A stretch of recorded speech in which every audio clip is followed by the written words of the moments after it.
Hello and welcome to Makeland 360. So I want to solve a problem with you to illustrate the concept of a free and dam system.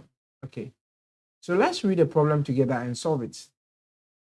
So consider a small spring about 30 millimeters long, which is welded to a stationary table or a ground so that it is fixed and at the point of contact with a 12 mm bolt welded to the other end, which is free to move. Now, the mass of this system is about 49.2 grams, and the spring stiffness is measured to be K, which is 857.8 Newton meter. We are to calculate the natural frequency and then the period. We are also to determine the maximum amplitude of the response if the spring is initially deflected 10 mm. Okay, so let's try to picture this. I have a small spring, which we are saying that this spring is 30 millimeters long. We are saying that this spring is having a length of 30 meters long. So let's assume that this is the spring. Then we are saying that this spring is having what? 30 meters long. Sorry, 30 millimeters long. And we are saying that it is welded to the ground. So it is welded. So this is welded to the ground. Um, and it's fixed at a point of contact with a 12 mm bolt welded to the other end, which is free to move. So I have a bolt. Okay, so I have a bolt here. Okay, let me try to bring this here. All right, so I have a bolt here, and this is welded to it.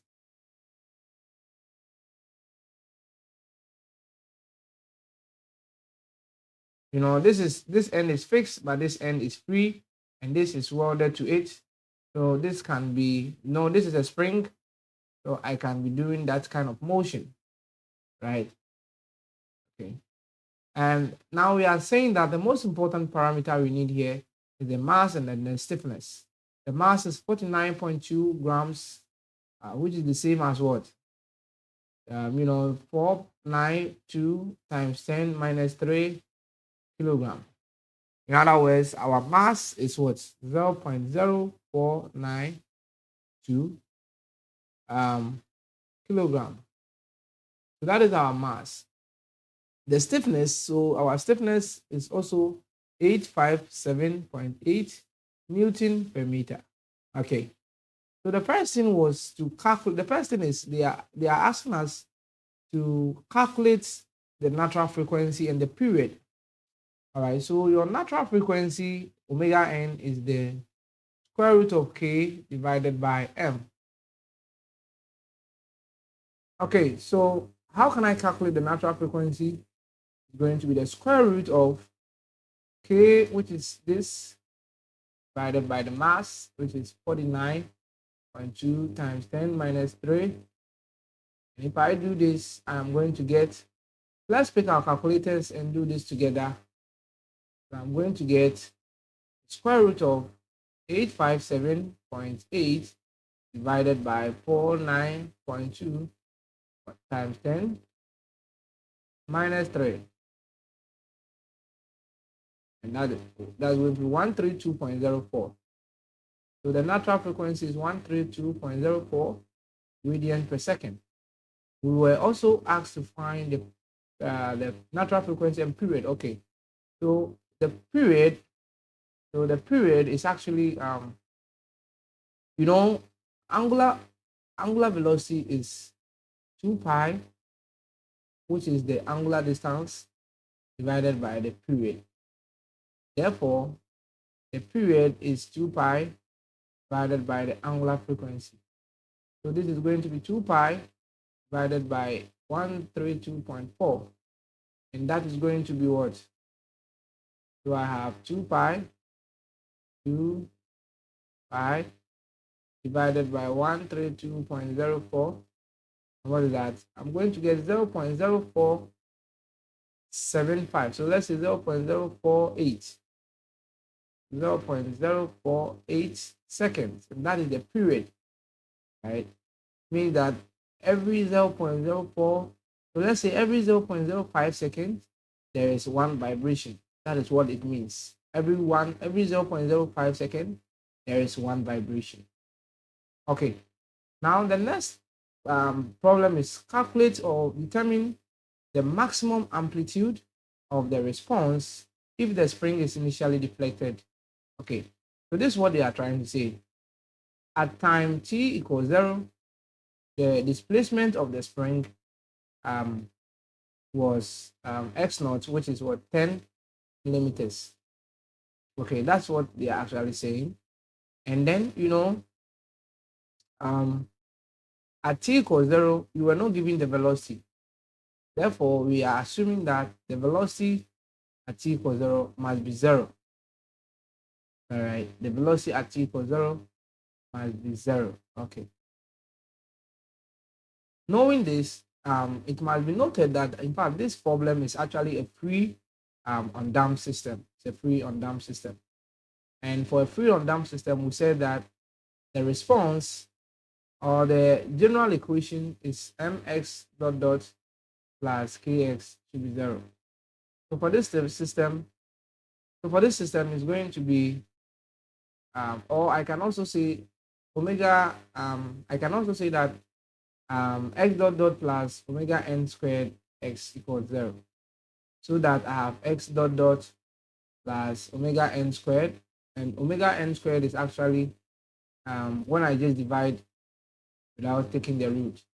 So 857.8 divided by 49.2, 10 the power minus 3. And what is that? Minus 3. That gives me 17434.96. So 17434.96x. In fact, that is actually the differential equation. And then, but of course, what I need to do right now is that I know that my response will be sum A sine omega nt plus phi. And in fact, I can also write this response as A cosine omega nt plus B sine omega nt. And this is the same for a free undamped system. All right, so let me use this first one, A sine omega nt plus phi. Using this one, at t equals 0, you said the displacement was 10 mm. So A sine omega t is the natural frequency, which we calculated, and it was 132.04 t plus phi. Is that right? It is the natural frequency. From here, what we will do is that we need to find A and phi. Is that right? But there is a proof which we have done already. There is a proof which I have done already. And A is actually given by. Okay, so there is a proof which we have done already. And A is given by this formula. And so we will just go straight forward without wasting much time. A is going to be what? So A is going to be,